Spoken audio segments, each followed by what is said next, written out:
Buying a rental property is not just about collecting rent every month. The right investment can help you build equity, generate additional income, and create long term wealth if you know the numbers and they make sense, and if you have the right strategy.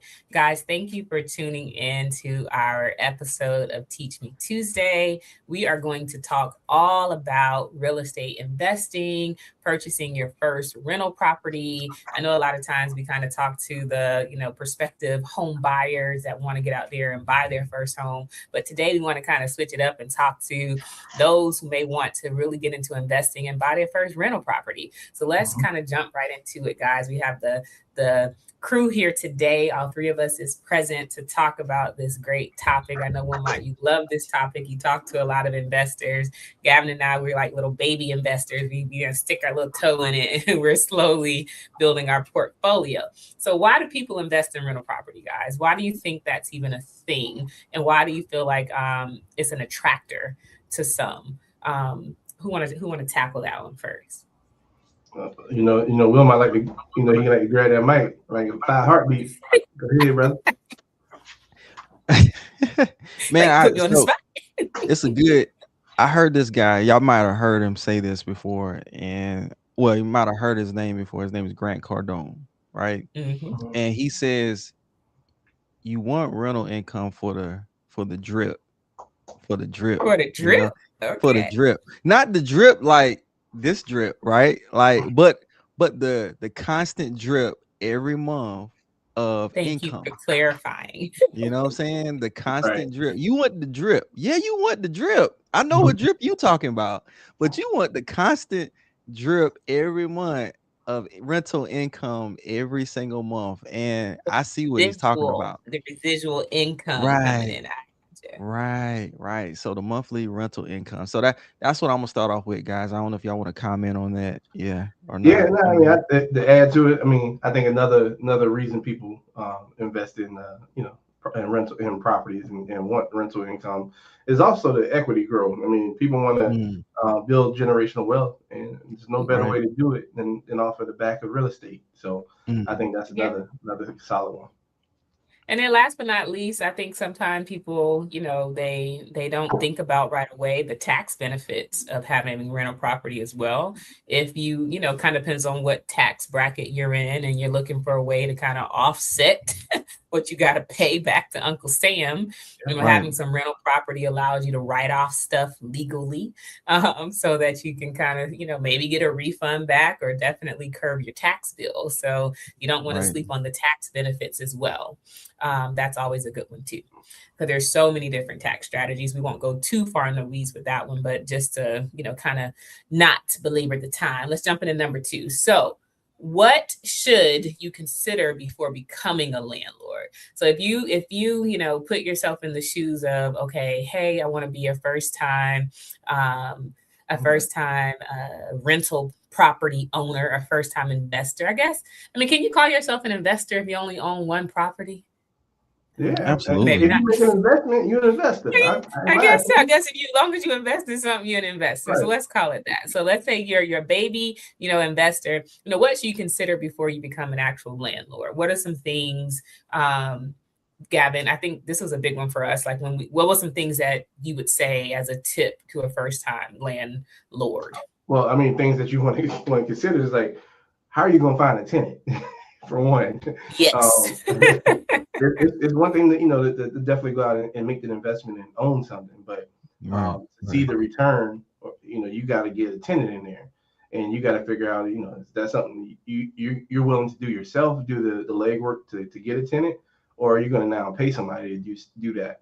And if you're going to pay somebody, do you have that in your budget? Like, do you have the means to do that and still be Yeah. profitable or still make the money that you were hoping to make off of the property that you're investing in?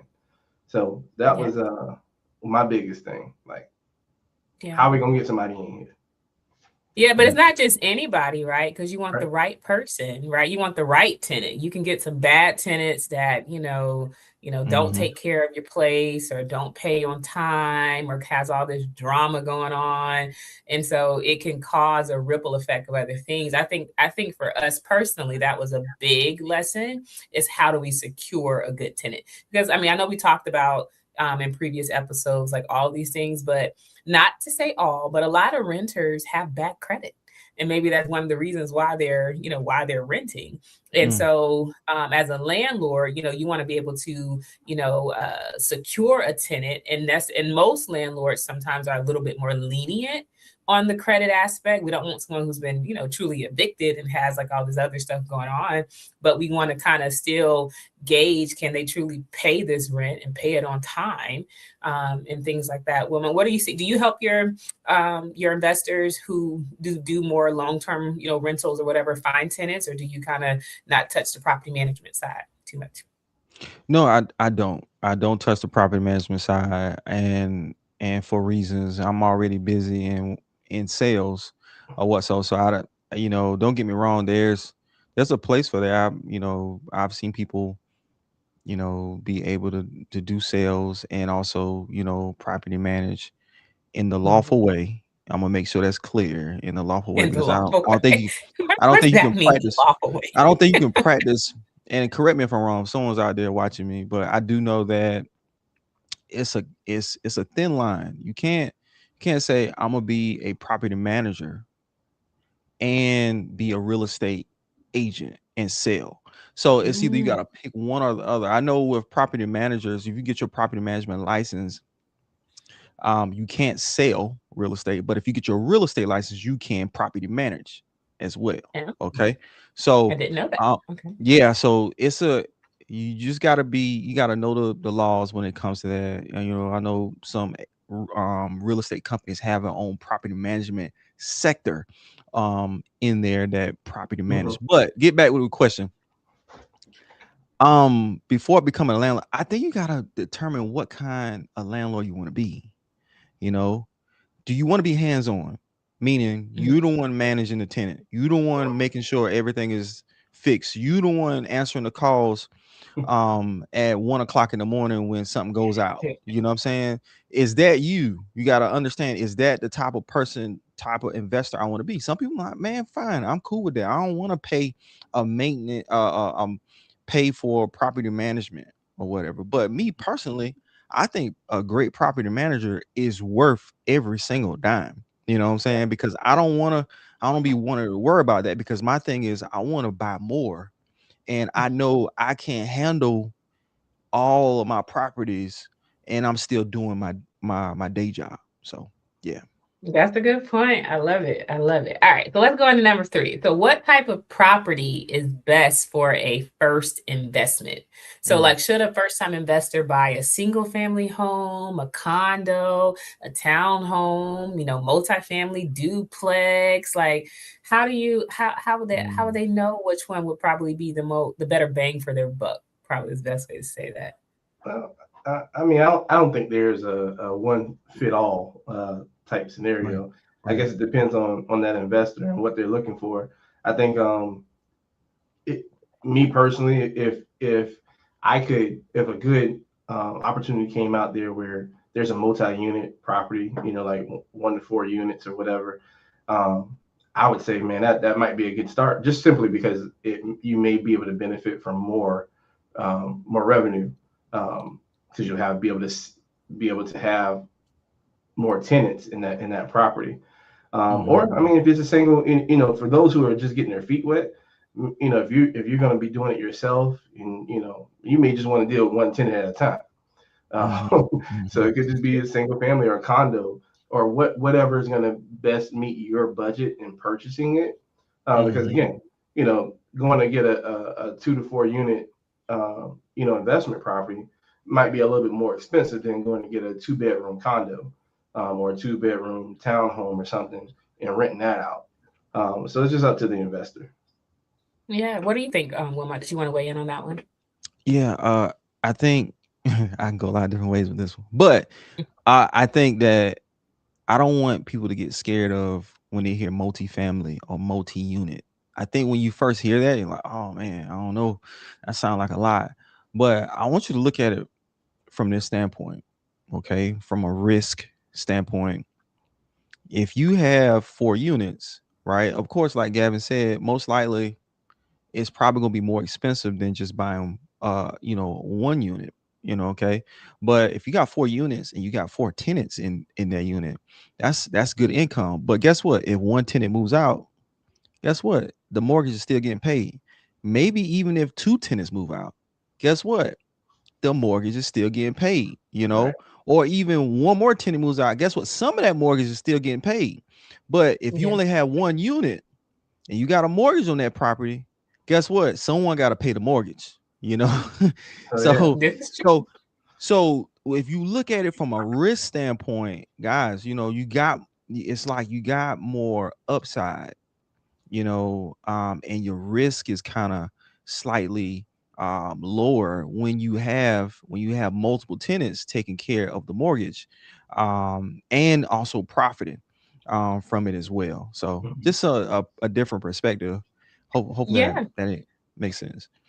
It does. It makes complete sense. I think that actually answered number 4 for us when it came to like some house hacking and things like that. Like Hmm. sometimes it is better to buy a multi-unit property, especially if you're kind of like you're kind of like in that dual role, or whether you're a first-time home buyer and you want to be a first-time investor. Sometimes you can merge those two roles together, and instead of you as a first-time home buyer going in to buy just a regular single-family home, you might look at that duplex or you might look at that quadplex Right. or something like that to kind of see, hey, I can live in one unit, Oh man. still, maybe put down a lot less because we're going to, go into number 5, like how much does it cost to buy an investment property or a Right. rental property these days, and then collect rent on the other units. I mean, you definitely can do that. And I think that's such a savvy strategy. I know when my Mm. kids get a little older, all the things that I know now, when Mhm. they go off to college, let's go find us a duplex. Let's go find us a multifamily property so we can pay for you to live in one and find you some tenants, some college roommates or something for the other ones. Because typically speaking, when you purchase, a rental property versus just a single family, your primary residence type property, the down payment is drastically different. When you're a Mm. first time home buyer, or you're going to be what we call like occupying that residence as your primary residence, typically you can get away with putting down anywhere from 0 to 3.5%. But if you are truly, a, a first time uh, real estate investor and you want to invest, at minimum, sometimes you got to put down between that 15 to 20% or more. So Right. that's a Right. big difference in down payment, and it can save you some money. Kind of using a strategy of living in one and kind of renting out the others. Do you see that often, Wilma? I know you deal with some first-time home buyers and you deal with a lot of investors, but have you seen the kind of, I call it the merge of the two, the first-time buyer and investor all in one? Very, very few. Okay. I will say that, like, I think people are a little scared about that, and I get it. You I might can be see like, that. man, Yeah. I don't know. But then also, if I don't think, like, sometimes if it's a husband wife situation, they Good point. it's kind of hard to sell my wife on, babe, we gonna live in one unit and we gonna let the tenants stay in the other unit. It's kind of hard to sell the wife on that. But I had a client last year. I don't know if he's watching, but like he did the house hack, and man, like hand over fist, like he was he's doing really well with that house hack by. And but this is the thing with his wasn't a multifamily. His was actually a single family where he stayed the way the house was built. He Mhm. could have he was renting out different rooms like that. Mhm. And then it had a basement where it had a separate situation where someone can come in from one side, another person going from the other, and there was rooms down there. It was set up perfectly for a house Right. hack. And That's really so good. those opportunities, he saw that opportunity, jumped on it, had all the first time home buyer benefits to go with it as well. So it turned out to Good. be a really good investment. That's really good. All right. So before we wrap up for today, Gavin, how do lenders qualify rental property buyers? Kind of give us a brief Yeah, synopsis of real quick. Well, yeah, I what we look mean, so I mean, you know, we qualify as first-time home buyers. People who are primary residents, mainly based off. It depends on if you're a W-2 employee or self-employed. It's going to be based off of your income, tax returns, things of that sort. But we can get when you're an investor, there are different types of loans. There DSCR loans where it's just based off of the rental income for that property. Like, hey, if the rental income is going to be greater than or up to what the home, like what the monthly mortgage payment is going to be, then guess what? You're approved based off of that. We're not looking at credit. We're not looking at what your monthly income is.